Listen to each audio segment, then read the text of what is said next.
award-winning Tennessee Wildcast is on the air with the latest on hunting, fishing, boating, wildlife watching, and all things outdoors. Make welcome your host, drummer and outdoor expert novice, Jason Harmon. Hello, everybody, and welcome back to this edition of Tennessee Wildcast. Thanks for tuning in, for watching, for listening. We got a great show lined up for you today. We're back in studio, Don. Yes, back home. It's been a few days. It has. A few sure shows. has. Yeah, we've been on the road a while. Yeah, so we've been in East Tennessee. We've been at C-RAC for the last couple of episodes, Cumberland Aquatic Center. And it's good to be back in the studio here and pull a show together. It sure is. And speaking of radio stations, we usually do a shout out to a station. Yep.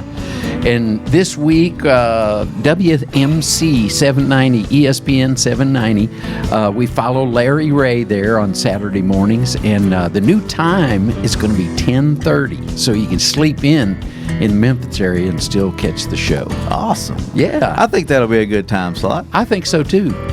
You can leave the tree stand and come back, or come back, on the way to a midday fishing trip or something. There you go. Tune us in. Always, Larry's got a good show, so tune it in and then follow up with us. That's right. Got the best of both worlds there. That's great. So check out our show there and tune us in at that new time.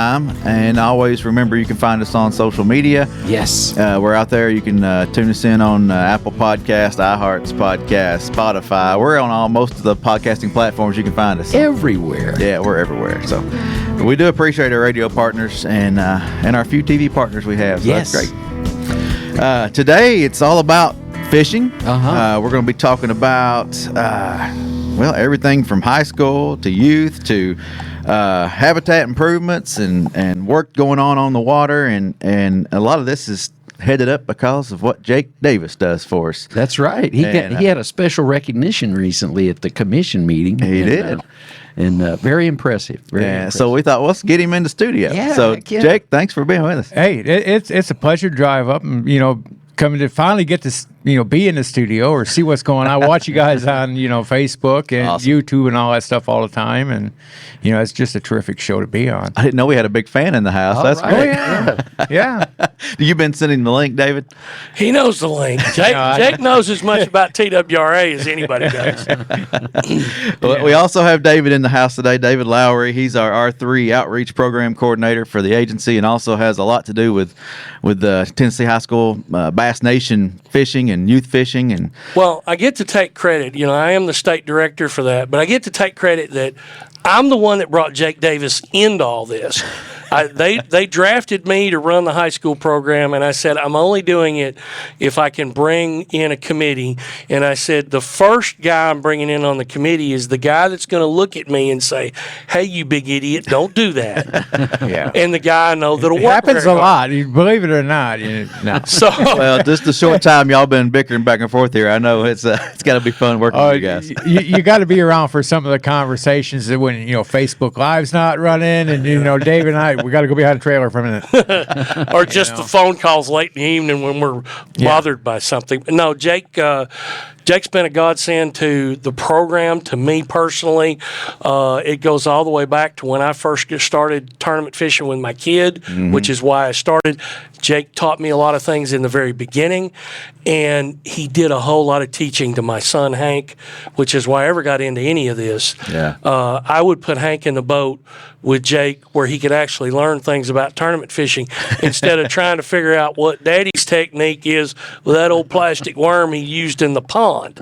So, it started like that, and it's grown into this great thing where we've got so much going on that benefits our waters, our kids, benefits the TWRA, and Jake deserves tons of credit for all the things he's done. Yeah. The recent recognition and at the commission meeting, kind of said it all. That was an awesome presentation. I was happy to be there to witness that. But you're the state conservation director for Tennessee Bass Nation High School and Youth, but you also organized the central division for that tournament. And it depends upon what hat I have to wear for the day. There's a lot of titles there, and it can get really interesting at different times to keep everything straight. And then you're a fishing guide on top of that too. And I'm a fishing guide. Been a fishing guide since 2006. Okay. I was running until 2014. I was running 200 plus days a year. Wow. Had a couple of years of 300 days a year. Guiding on Gunnersville and Nickajack and Timms Ford and Woods Reservoir. What's your favorite body there? Which water do you like to guide on? After being on the water that long, and it sort of leads into why I got into the conservation director with bass, watching the way our waterways were, taken care of and what was happening to them. Everybody wanted to go to Gunnersville, and I loved Gunnersville, and I still love Gunnersville to go down there. But if you had to ask me today, what's my favorite body of water? And the guys down in Middle Tennessee are going to kill me for this. I like Woods Reservoir. We can ask our buddy upstairs, Jason Henniger, all about Woods one day. I had him out there, and we had 3 fish in the 10-pound class. Wow. And it's just a hidden little secret. It's got not good like bluegill, browns. It's got good bluegill. It's too. got good bluegill, good crappie. Don't eat the catfish out of there. But it's not like a Browns Creek where they produce 30-some pound bags. It can. Mm-hmm. 3 years ago we seen a 31 and change pound bag come out of there. Wow. On a benefit tournament for one of our teams. I mean, they threw a little, hey, let's get together Saturday and raise some money for the fishing team in Franklin County, and it took 31 pounds to win. And everybody was like, oh, where'd this come from? And I'm like, there's a 40-pound sack out here somewhere. I know it. Yeah. And that lake helped get me addicted way back when. I grew up crappie fishing that lake, and we used to catch crappie like no tomorrow back when the limits were much different. Right. We'd catch a 10-incher in the boat, and Dad be looking at me and said, throw that baby back. I can't tell you how many 2.5-pound crappie I caught out of Woods Reservoir in the 1970s. Wow. As a kid with my dad and my grandpa. So I'm like, Jake, Woods is my home lake more than anything. But we're working on the Woods. We're working on lots of lakes with the projects Jake's leading us on. Well, we're going to dive into that here in just a second. But when you're not being a fishing guy, when you're not working with Tennessee Bass Nation, you're doing boating safety instruction. I'm a boating safety instructor for TWRA. I stepped up to the plate and conned Miss Woods into letting me do it, and we're going to have some classes down there. Perfect. In Franklin, Coffee County, and Moore County. Might jump over to Lincoln once we get going, and I get my feet good and wet in it. Being an instructor is, nothing really new to me. Right, you're used to teaching. It's just, I've got to, I've been studying the material, and my poor wife is tired of hearing me talk about boating safety.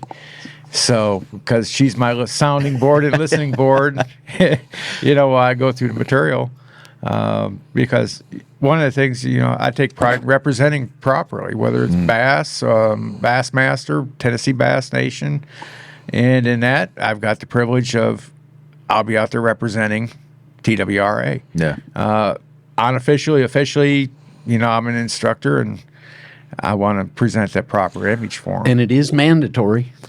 Anybody born after January 1st, 89. And that's one good thing to tie it all in together with the TBN, or Tennessee Bass Nation. David and I have made it mandatory that all of our boat captains, irregardless of age, go through this course. Yep. So with me teaching it, it makes it easier for them to get it. It gives them a familiar face, and we can sit down and discuss it. And they're like, well, why are we doing this? I've been boating since I was, driving a boat since I was 1977. Yeah. And we get a lot of grandpas like that. And we're like, let me tell you why. Because a lot of things have changed in our lifetime. I mean, it's changed in my lifetime. Just since I took the captain's test back in 2006. A lot of things have changed. So we go through all that process with them, and what's required and why we do this. And, And during every safety brief we have for these tournaments, and we're standing there in front of a group of people, we always ask, boat captains, what's your number one priority tomorrow? and they better be screaming safety loud and proud. Yeah. Because no matter how many fish there are or whatever else, our number one job as directors is to get them off the water safely to get back home to Ma or the captain's wife or whatever. Whether they catch a fish, get a plaque, cash a check, whatever, they got to get home safe. And that's a statistic that y'all have been happy about. We're safe. Knock on wood, we have not had a major accident on the water. We've had one at a stage during teardown, but we take the safety so serious, and we don't care who it is. Yeah, I'm a pawn him out there. I hope he watches this. I like to give Dave a heart attack about 2 weeks after he got the job with y'all, because we're over to Douglas and we're clearing boats, and Dave's calling boat numbers, and he's at one end of the big pier down there, and I'm at the other. One of the bosses come through for TWRA, certain commissioner by the name of, I'll say it, Kurt Holbert. Oh, Kurt, he's a good one. He's a good one. Laney didn't have her life vest zipped up. Zip it. Gotta zip it. Well, it's an automatic penalty box. And, And Laney is his daughter. I really didn't pay any attention. Who it was, don't care. Life vest wide open in the penalty box. This one. I had started. This was like this was a November tournament. You could have done this. This was a November tournament after I had started with this organization in January, and he takes the sitting chairman of the commission and puts him in the penalty box. And when he looked back at me, I'm sure my face was as white gets. Kurt's about laughing. He's like, I could see it now. I mean, he was a little frustrated with the girls, but that's. There are no exceptions. We have to make sure everybody gets off the water safe. Yeah. So we take boating safety so serious that Jake's decided to become an instructor to make sure that we've got more people available for instructors. So that's great. Hey, if you're just joining us, we are speaking with Captain Jake Davis and David Lowrie, talking about fishing, Tennessee Bass Nation, and boating safety and all kinds of stuff. Yep. So, Yeah, so let's move into the recent recognition at the commission meeting. That was the 2022 Reservoir Fish Habitat Partnership Award, Friends of Reservoirs. Yeah. And I know we've got David here today to brag on you, because he said you wouldn't brag enough. Probably not, because I'm not into that a whole bunch. I mean, I spent 21 years in the Air Force, got all that recognition and all that I needed to get. It's not why we're here. We're not out for recognition. We're out to do a good program for the kids. And then Jake's turned around and created this other initiative for us. Totally. I mean, he comes to me and says, we're fixing to do some cleanup and some habitats. I said, okay, sounds good. And he said, we're going to get the kids involved and the captains involved, and that can give them service hours, and we're going to improve these bodies of water. Win-win. It is. I mean, going back to where we were talking about me being a guide and what favorite lake and all that stuff. Yeah. I have watched, over the years, lakes just decline. Okay. Everything from habitat disappearing to the amount of pollution or trash or, you get a lot of sediment fill into a reservoir. And our reservoirs are getting 50 years old or older. Okay. Some of them way older than that. And fishing is taking such a stand and in the forefront now. Fishing, hunting, getting in the outdoors, get out of the house type of thing. Yeah. Is such in the forefront. We got to do something. Okay, there wasn't enough access sites on a lot of these lakes. There still isn't. Not enough opportunity. Still isn't. We're making a dent in it. And then the award, and I, Jason Henniger, and I think he's the culprit to put me in for that. Him and Jeff Boxrucker out from the Friends of Reservoir, and Gene Gilliland from Bass. I think they're the three characters that did that. But and I greatly appreciate it. But it belongs to everybody that has helped us. That's right. Okay, it's not just me out there doing that. I'm feeding them the information, giving them the opportunity. I get the grants, get the money. I work as a government liaison with TVA and TWRA and Corps engineers, and we get all these projects together and we say, okay, this is our target. This year it's been the Bill Dance Trail. and we needed to kick that in high gear because of tourism and all that. And I work with Dennis Tomlin from over in tourism, and we're just trying to get this stuff done. Yeah. You know, and it's been growing relationships. We started out with Dennis just initially in some high school tournaments. Sure. You know, at Dayton. And before you know it, we're real good friends with Dennis. Dennis moves up to where he's at. They get their ideas, the Tance Trail, and then here we are. And in the process of this, now that's not the only award Jake's got, and I don't have the list of them, but Jake's got a few trophies and plaques at the house because of how he's led us.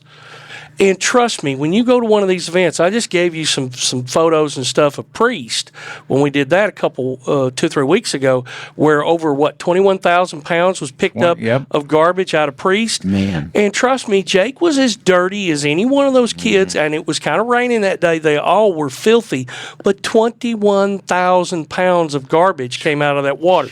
But here's the key. Here's what you want to know. Just in this school year, starting in August, we know for sure, and sometimes your measurements are a little light, but we know with what Jake has led us with, 37,500 pounds of garbage have come out of Tennessee waterways based on these programs that he's doing. And with the attractors that we're building, Jake's leading and building. Yeah. He'll have to say the lakes, but since 2015, over 78,000 different structures have been put in Tennessee water to help replace where all the stumps are gone and there's nothing holding the algae and the plankton and the little fish that draw the big fish. Right. And in process of it, you know, he's done it to the point where they'll put the structure out and go back 30 minutes to an hour later and there's already fish on it. And they'll go back 2 weeks later and they're catching tournament-sized fish on it.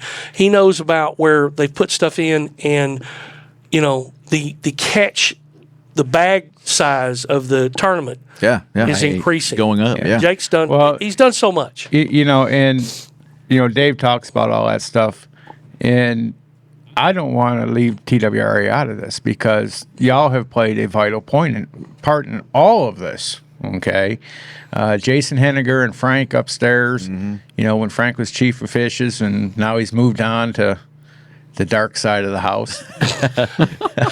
Deputy director. Be careful, that's still my chain of command. Thank you very much. Frank appreciates that, I'm sure, and we did a lot of good work, but I've gained an education, okay, because by tradition, I'm a guy that jumped out of perfectly good helicopters and carried a gun and wore a badge and, you know, went into, I was pararescue for 4 years, and that's just, you know, I wasn't that guy, okay. I grew up trout fishing in northern Michigan, hunting deer and, you know, chasing rabbits and grouse and all that good stuff. But I've gained an education from our fisheries folks. Yeah. Okay. Everybody from Jason to people like Mike Jolly and Jess Taylor down there in Normandy with the Southern crew, Teddy here in Nashville. Yeah. They've sort of taken me aside along with some other people that were out there. Hal Shrum, Gene Gilliland. I mean, and the way it all started was I started collecting all this stuff and working on things. And, you know, it's just morphed into, you know, different things. I love how you guys are building that ethic in the student anglers. You know how they're out on the cleanup crew. That's bound to stick with them for a lifetime. And it does. And you know, we've got a coach for the Franklin team right here, just south of Nashville. Jason Wynn. He said, "Hey, this was the greatest team building activity." He goes, "I had my doubts." He goes, I as a coach and somebody in the community." In Jason's high up in the corporate ladder, but he's like, I didn't realize how bad this was. He goes, I thought maybe Jake's exaggerating a little bit, or maybe they're using select pictures when we're on that cleanup at Priest. And when you go out there and you actually take a walk with us, let us get off the boat. Let's walk to shore. Let me take you 5 feet into the woods. This time of year, especially, you know, when it's the cooler months and water's down. And this is the time of the year you don't have the snakes, you don't have the ticks, and everything's dead, and you can see everything. and it's just a shocker of what is out there. Yeah. So we're trying to do our part and instill into the younger generation a little bit of, hey, if we don't change our habits, we're going to lose this. Okay, that's our, just think of Priest for a minute. There's 1, 2, 3, 4, 5 city water supplies. Okay, what all's in that water? I mean, there was an article come out here about a week and a half ago that probably 90% of our waterways in this country have forever chemicals in them. And some of them are bad stuff. I mean, I know because I have to get tested for them every year. I've been to those plane crashes where they use the PFAS. I get tested every year. I got to be checked for cancer, all that good stuff. Yeah. We don't need that. We can fix or stop or hold what we have if we can get people involved. Yeah. And just get them to wake up and say, I don't need to throw my beer can out the window this morning. Or, this evening. I hope it's not in the morning, but it happens. Yeah, I understand. You understand what I'm saying? Yeah. Or if you're out there partying, let's not sink the beer bottle to the bottom of the lake because it does wash up. There's pictures recently from some of these cleanups that spots on the shore where they found a mountain of either bottles or beer cans or liquor bottles that it's just like, it was like the intention of the people partying was, how big can we make this pile? Yeah. And they leave it out there. Yeah. And the thing of it is by instilling this in the kids and the captains that we need to continually make the effort, we're never going to get 100% cooperation of people wanting to clean up their trash. There's always going to be somebody out there who's like, I don't care. So there's always going to be the need to clean up. But wouldn't it be nice that when we go to one of these things, instead of having to have 4 or 5 or 6 of these giant dumpster things they bring in, we get down to where we've only got 1 or 2 dumpster things to bring in. Maybe we can make a difference. But it's a constant fight. But we're training, Jake is training our kids and our captains and our programs to, we got to go do this all the time. Talk about the Adopt Access, Jake. Well, that was the next on the list. The Adopt and Access, it was just an idea. I was sitting there last winter before we went to the Classic, and I said, I remember seeing a sign that said Adopt a Roadway. Mm-hmm. Yeah. Why can't we adopt an access, whether it's a WMA or a boat ramp area or a picnic area? Let's adopt that access to the waterway or to one of our WMAs. It can be hunting because it's just as bad. I was duck hunting over in West Tennessee, and I'm not going to say where I pulled into, but that was bad. Yeah. We ended up picking up a bunch of stuff. So it's not just fishing. It's, all the outdoors. If we can adopt these accesses, and it's not a big task. It's, if I go to Morris Ferry and I got a guide trip down there or I'm fishing for the day, when I get done, I'm going to take 5 minutes in a garbage bag, pick up whatever I see, and keep it looking nice and neat. Yeah. Makes a big difference. Yeah, makes a huge difference. But with the program he started now, we have high school teams across this state, and I just took my own personal team, Grundy County, down to Morris Ferry and Woods on Sunday, put up our signs, and that's our day that we start, that I've challenged everybody on our team and everybody that's been on our team in the past that if they drive by and they got 10 minutes to stop and pick up every piece of trash you can find. It's a continuous effort. We're adopting that from my team. And do we know how many accesses we've got? We've got a lot adopted already. We're at 14 across the state officially where we put the signs out. We got a bunch in waiting that, I wait for the teams to go out and do it and clean it up and send me a picture so we don't say, hey, we got 30 of them or how many ever.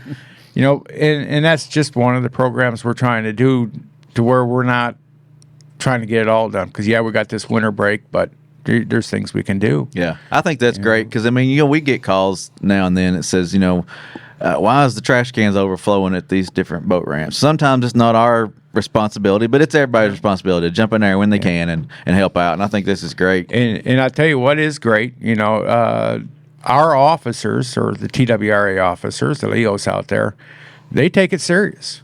I can tell you for a fact, 2 years ago on Tim's Ford, our local officer, now Sergeant Hunt, he's got the district down there. I called in what I figured was a dumping. I mean, there were some real intelligent ones. They left their pizza boxes with all their trash. They backed the truck up there and just swept everything out. And there's their pizza boxes with their names on it. Josh went and had a talk with them. Yeah. And they cleaned it all up. And I think he gave them a little talking to and probably a break on the amount of the ticket. But and that's when we all work together. It comes out to be a good thing in the end. We catch the culprits, or we teach somebody a lesson that the officers go out and say, "Hey, listen, you got 24 hours to clean this up." Yeah. But if we can get more and more accesses adopted by our teams or by adult organizations, it can be by the Chamber of Commerce, it can be by the JCs. It doesn't matter. We just want to get everybody to start cleaning things up, and we wish we could get everybody to quit throwing the trash out at all, but that's never going to happen. But if we get more and more groups lined up to clean up these access areas, then maybe we get less pollution in the water and less garbage everywhere for us to see. And that's just a couple of the projects we work on, or I work on as being a conservation director. Yeah. There's everything from Asian carp to invasive species we work on. We've improved ramps because Jake's work. We've got grants and stuff. A whole lot of work at Marion County Park. Yeah, if you haven't been to that facility lately, we now have parking where you're not going to get stuck. Well, that was one of my questions. If you could give me a 1-minute version. 1 minute. The funding and some of the stuff that's going on to help those improvements, and maybe a couple of your favorite habitat improvements, real quick. Marion County Park, number one. Grade A construction, hats off to them in the Marion County Road Commission. We came in there and we got, I can't think of the name of it, Unibudzy, the company down there, gravel company down there, donated all the gravel. Yeah, we got awesome. A lot of what we do is get things donated to help Partners to help that. Partners. We get AFCO that helps out a lot. Smyrna Ready Mix. Yeah. Great folks over there. They help us out all the time. Chris Yoder with Yoder Concrete Pumping and Rocky Top Paving. There's a whole host of people that just come together that we work with. Awesome. And now you can have a very large tournament at Marion County Park, and there's plenty of paved and gravel parking because of all this. And people like Dennis Tomlin. Yeah. I mean, for the first time, and I know the fisheries guys and the other folks in the building are going to cringe when I say this, it's an economic thing. I don't care however you look at it, it's economic. Now we have the facilities to help the local communities, as the agency does, to help grow things and get the economy going and look at how we do things. Yeah. Well, I thank you for what you do. David, thank you for being here. Thank you, guys. Don. I warned you, we didn't have enough time. And you got that right. This is Tennessee Wildcast. Thanks for tuning in. Thanks for tuning in. Stay connected with TWRA by visiting our website at tnwildlife.org and follow us on Facebook, Twitter, and Instagram. Hey, it's all about Tennessee wildlife. It's what we do. Tennessee Wildcast will be on the air again next week. We'll see you then.